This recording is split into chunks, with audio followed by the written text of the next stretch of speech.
So actually, just a really quick announcement before I begin. After this service, we are going to be grabbing lunch together. It's kind of common tradition here at 360. We like to, afterwards, just have fellowship with each other. And so after this service, we will be going to Oasis Grill, which is on the corner of Shattuck and Center.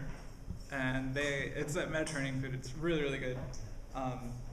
Their chicken Mediterranean wrap is just like from another world. Like easily one of my favorite dishes in Berkeley. So you're welcome to join us. We'd love for you to kind of come out with us. So let's just really quickly kind of begin with an activity. So I'm going to prompt you, if you would. I'm going to ask you my name, or actually, sorry, you're going to ask me my name, and then I'll respond, and we'll kind of go from there. All right, so ready? What's your name? Hi, my name is Churro. So when I say that, my name is Churro, what's the second question that kind of comes to your mind? It might be like, why are you asking us to do this? But bear with me. Where What you you from? do, that's a good one. Where are you from? Where are you from? Another good one. Most commonly, the second question asked me when I tell someone that my name is Churro is they're like, is that really your name? And so I'm like, and I kind of awkwardly sit there for a bit, and I'm like, no, it's not my name. My name is Arturo, but I've had this nickname Churro since I was a kid. And I really, really wish that there was like this kind of cool, awesome kind of backstory as to why I got the nickname Churro. Like maybe I was going with some friends and we found this like abandoned churro truck in the middle of the road, and like I was like the first one to see it, and so like I quickly became associated with churros. But no, actually, it was given to me at a Bible camp, actually, I think. I actually don't even really know the origin of the story, which makes it even all the more pathetic. I just remember about the time I was like 11 or 12, I inherited this nickname from friends. My first semester at Cal, I was taking this social psychology class. And it was a really interesting class, one of my favorites I've taken. And it was, I came in as a transfer, so I came in my third year. And I was walking through the halls of Tolman. It was my second week at Cal. And Tolman is a psychology building, and it's this labyrinth of like offices and classes, and it's so old and like ugly. Tolman, I think, in my opinion, is the ugliest building on campus, even though I have this like soft spot to it because it's like, oh, I spent so much time there. But in reality, it's a really ugly building. Second, probably to the architecture building, which is even more ironic. So I was walking through, and the third floor is where most of the professors have their offices, and I was just kind of walking through, and I was doing some paperwork for my major, and I was walking through the hall, and I see there's a door open. And I was kind of curious, and I would actually look at like what professor had which office, and I would kind of see the plaque next to the door, and I saw this door open, and I look, and it's my social psychology professor. And I'm like, oh, that's so awesome. I'm going to go introduce myself. I didn't know what I was doing. I was very young, eager, not really, most Cal students don't really want to meet the professor right away, and I didn't really know this thing. So I just kind of go, and I'm like, I kind of peek through the door, make sure he's not really busy or anything. And he's kind of just sitting there on a giant inflatable ball, like kind of like the gym workout balls, and he's just on his desk, and he's just typing away. And I kind of like knock on the door, I'm like, hey, professor, and he kind of looks and he's like, can I help you? And I'm just like, I just want to introduce myself. Like, I don't really know what I'm doing here, but I just want to introduce myself. My name is Churro. And he kind of looks back at me. Kind of has like really like a slight smile on his face, and he's just like, is that really your name? And I was just like, no, my name is Arturo. You'll probably see that like when I take a test or something. But no, actually, I just like to go by Churro because it's a little memorable. And here's the trick to taking classes at Cal and to just your overall Cal experience or undergrad experience, wherever you're at, or grad. Be memorable. It's really hard. And the way I am memorable, I'm not really a memorable person. What I do is I tell people my name is Churro, and for some reason that sticks with them. Probably because of just how weird it is. But, or maybe they really love churros, also a viable possibility. And so I tell him my name is Churro, and he's like, that's really your name? I'm like, no, it's not. And so he's just like, okay, cool. For the first 8 weeks of class, this was a 400-person lecture class, and 155 to develop, anybody knows that room. Mm-hmm. It's that, and it's a packed class. There are so many people. And for the first 8 weeks, I counted because I felt so privileged.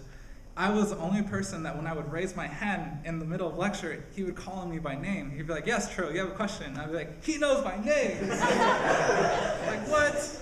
is insane. Anybody else raise their hand? Yeah, you in the blue shirt. Yeah, you. No, not you. The other. Yeah, that one. Okay, that's how he would address most other people. For the first 8 weeks of class, it took him to remember someone else's name, and I felt so awesome. I was like, man, I am so memorable. I'm so cool, and it kind of inflated my ego a bit. But that's kind of one of my favorite instances. This particular professor, he's probably one of the most prominent social psychologists in the nation, and that's why I kind of felt a little bit more really cool about it. He's known for his work in emotion and empathy, particularly. And so he studies pro-social behaviors. Now, pro-social behaviors are behaviors that kind of unite people. So genuine compassion, empathy, altruism, those are pro-social behaviors. They bring people together. They don't drive people apart. And so he's been looking at this. In 2009, he got really popular because he published a paper that showed that your income scale, where you fall in the socioeconomic scale, whether you're very high income or very low income, that has an influence on the way you perceive other people's behaviors. So he actually found that if you are from a certain income bracket, you have a deficit in understanding people's emotions. You can't really see what's going on. So he would test in the laboratory. He'd bring people in, mostly from Berkeley, so hey, bring people in, and he would have them give their background and talk about what socioeconomic status they're from. And the people who align themselves with the kind of the wealthier, were on the wealthier side of the spectrum, just had this pronounced deficit in understanding someone else's emotion. They could never really pin it. They'd be like, I think that person is sad. Not really sure. So conversely, he found that people from the lower spectrum actually had a greater advantage. They could, for some reason, pick up better on what someone's emotional display was. Like, yeah, that person's sad, that person's happy, that person's showing compassion, that person is showing this, that. And one of his grad students was kind of taking this further, and it's kind of remarkable. And actually, I saw this TED Talk this week, actually, which was really awesome. And so if you like watching TED Talks like I do, he gave a TED Talk and the title is Does Money Make You Evil? And basically what he found is that they would bring students into the lab. These are undergrads, so many of you here. He would bring students into the lab, and the first experiment was a Monopoly experiment, which was really ingenious. So they had two people play Monopoly. Now I kind of question the moral judgment of this, because I think Monopoly makes everybody evil, but Monopoly drives families apart.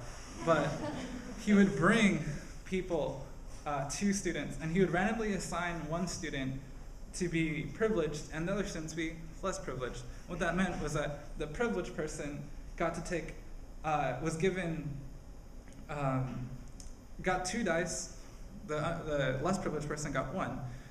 Whenever the privileged person passed go, they would get twice so they get $400 as opposed to $200.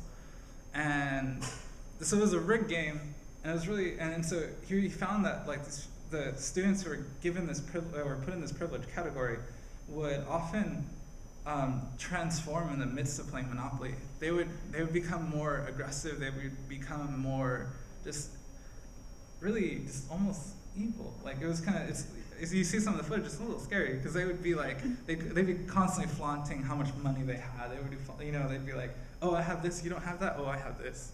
And people, and the less privileged person is just kind of sitting there, and it's really, and he would interview these students afterwards, and the students were blind to the they didn't really, actually they would kind of pick it up as they went along, but they didn't know from the get-go that they were privileged, less privileged.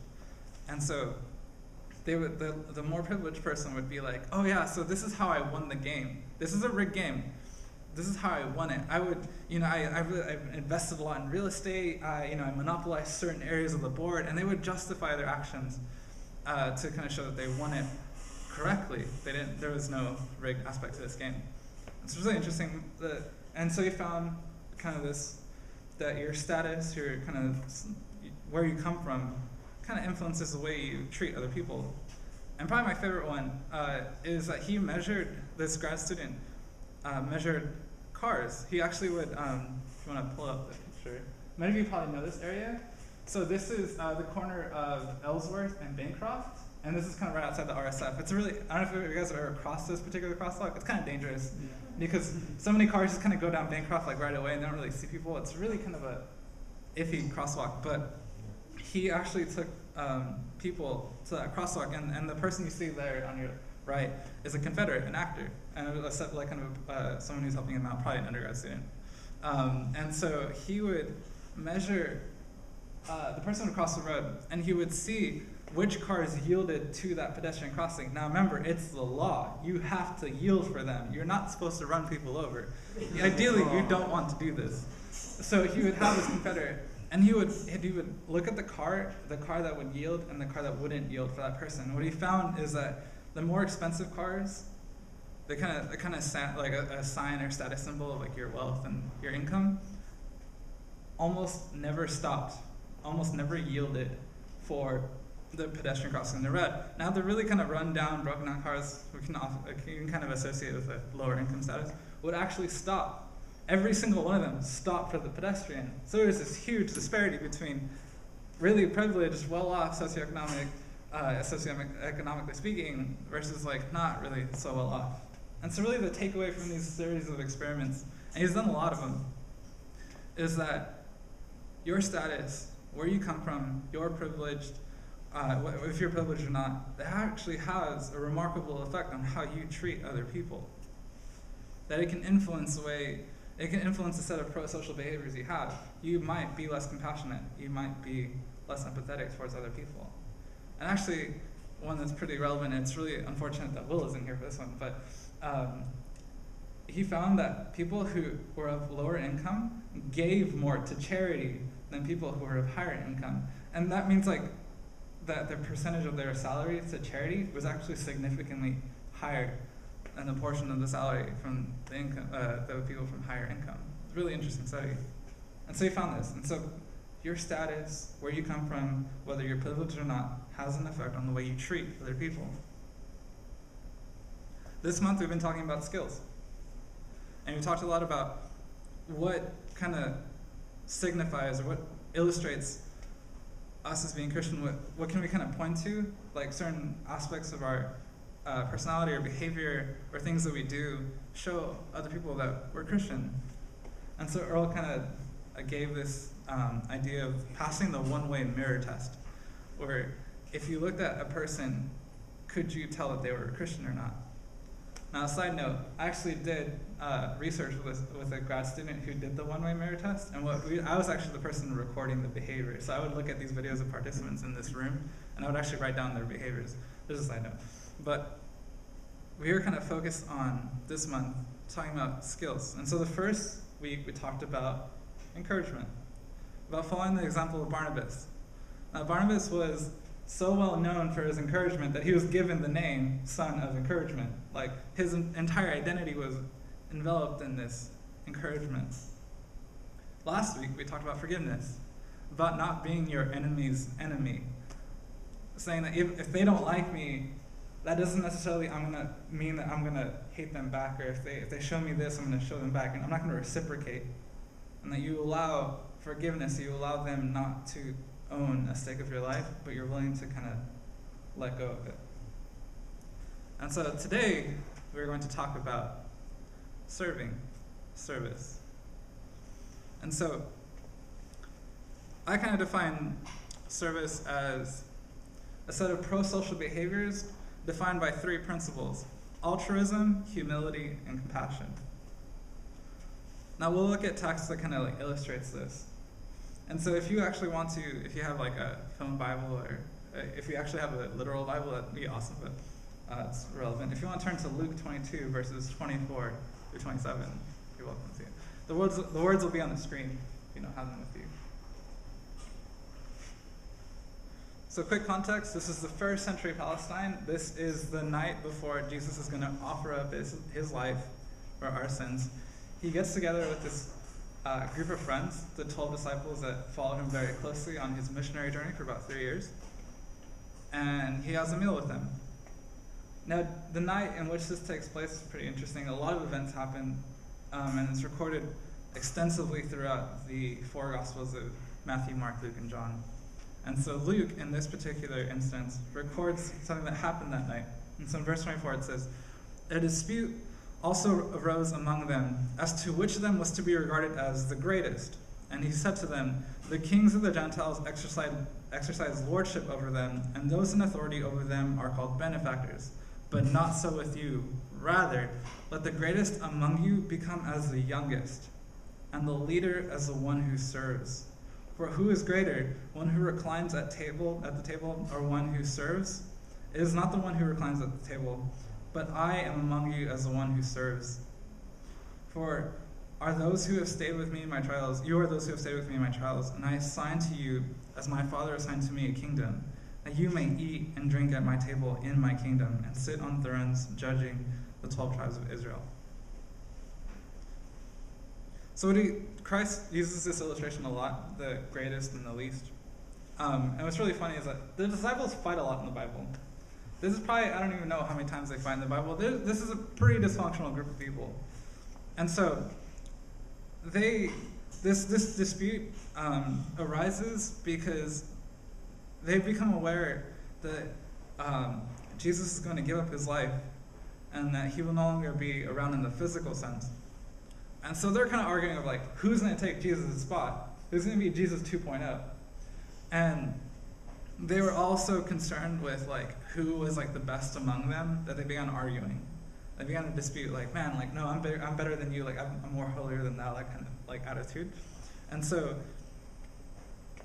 Jesus kind of addresses their concern, and he says, let the greatest among you become as the youngest. So what he's saying is, let the one who has most privilege, most status, most claim or inheritance become like the youngest. So it means the person who has no claim, has no privilege, or little privilege. So if you're going to serve me, if you want to become great, you must kind of give up, you must be willing to kind of give up that status, that privilege, and become like someone who doesn't have it. The most kind of prominent example of this is when the disciples, again arguing of who's the greatest, asked that of Jesus. And this is kind of recorded in, I think, Matthew 18. And they asked Jesus, who's the greatest among us? And he grabs a child. He says, unless you become like this child, you will not enter into the kingdom of heaven. And so, and he also uses a second illustration of a servant and a master. And so it kind of leads me to my first principle of service, which is it's important to put the needs of others ahead of your own. Now, in that moment, when you're serving, if anybody's been a waiter, I've been a waiter. That was my first job out of high school, or a server. If you've been in that particular role, in that moment, the needs of who you're serving become greater than your own. They become bigger. They become more important. And so, this is what many psychologists kind of call the concept of selflessness or altruism. And so the ability to kind of put aside yourself, your ambitions, your goals for that of another person, to almost no benefit of yourself. Now this is pretty remarkable. This concept of altruism is pretty remarkable. It's actually constantly attempted to explain how this altruism is risen and kind of like in people, because it's not an inherently evolutionary trait. And so what Christ is saying in this is that as a servant, you must be willing to sacrifice your own needs to meet the needs of others. There's no room for egos in the kingdom of heaven. You have to be willing to kind of give up what you have for someone else. And you shouldn't really expect a gain in this particular sense. You shouldn't really be expecting something to be reciprocated. What you give up shouldn't be like, I'm giving this up so that I get this in return. Now he uses again the illustration of the greatest among you must become like the youngest, which kind of leads me to my second principle of Christian service, which is true recognition resides in service, not in status. So a server works and he fulfills the needs of his master, and he puts aside his needs for the master's needs. And Christ uses this illustration to show that the recognition and kind of a recognition that a servant would get of his master that's really it's because of his service to the master. And you kind of see this this outward behavior, this outward facing set of behaviors really hit. I just kind of thinking of Matthew 7:16, which says that you will know them by their fruit. And what he's talking about in that particular example is actually false teachers, but really what he's saying about people in general is that their acts, their behaviors really speak about who they are. So it's your service, not your status, that is your identity. It's what you do and how you act, not where you come from or what claim you have, that really speaks about who you are. And Christ really envelops this idea because he gave up his life for us, and so he, being God in heaven, took earthly form, took flesh. And what he was doing by that is kind of setting aside all his heavenly form, and he becomes like us. And it's a really beautiful concept, because in that moment he's becoming a servant to us. He's come to serve, and that's why Jesus says, I've come to serve, not to be served. And so really, really important concept, and it's really something we should kind of take to heart. And so, being driven by service, knowing that true recognition lies in service, not in status, is the concept of humility, because you're willing to work, you're willing to do whatever is necessary, and you're thinking of others instead of yourself. Now, the second passage we're going to talk about this morning is not only does Jesus talk about this in the theoretical sense, he actually puts it into practice. So in John 13, you can also turn to that. We'll kind of look at that really quickly. And we'll look at John 13, verses 12 through 17.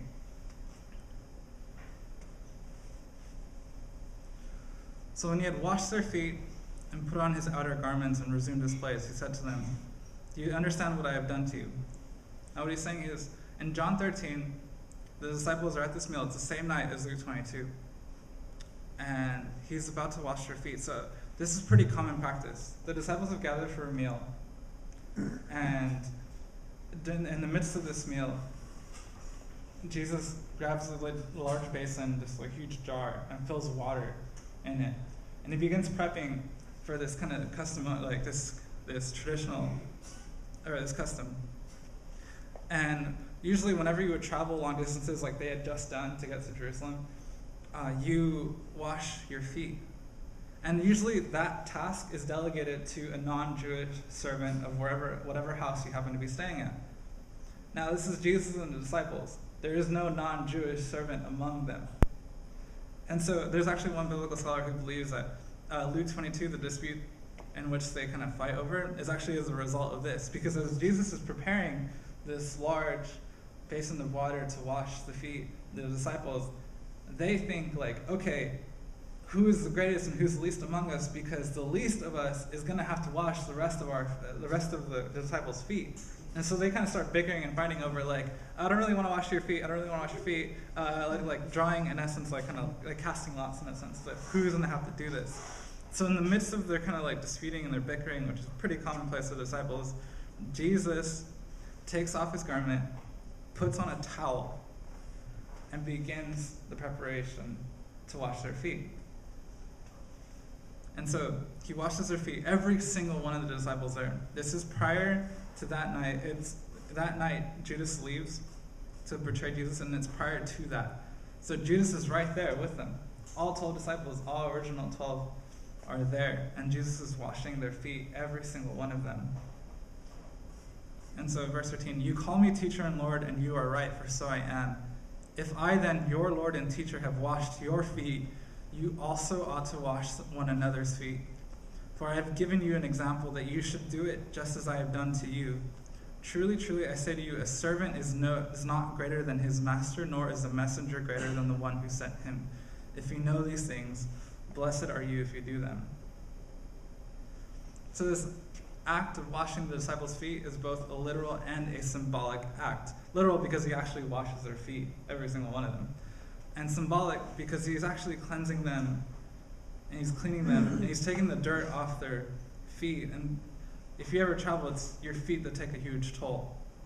And so he's washing every single one of them, cleaning them of their past. And it's a symbolic act because in essence he's washing away their sins, the past that they've come from. He's washing it away, he's cleaning it off of them. And so he, in that moment, embodies those first two principles. He doesn't worry about his needs. He cares about the needs of the disciples. He kind of forfeits his own to benefit them. And secondly, he sets aside, the act of putting his garment aside, laying it aside, is symbolic of him putting aside his title of rabbi, teacher, Lord, to become a non-Jewish servant and wash and clean every single one of their feet. And what really strikes me of this particular passage is actually the verse that comes before verse 12, which is verse 11. Because it says, "For he knew who was to betray him."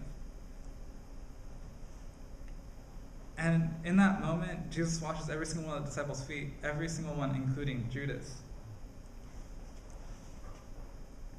And if you want to know how to pass the one-way mirror test of being a Christian servant, it's the third principle, which is that you extend love and compassion to those who hate you, those who don't like you, those who might treat you badly at times, those who might kind of like bother you, or maybe even people you don't know. You continually extend love to them and you extend compassion to them.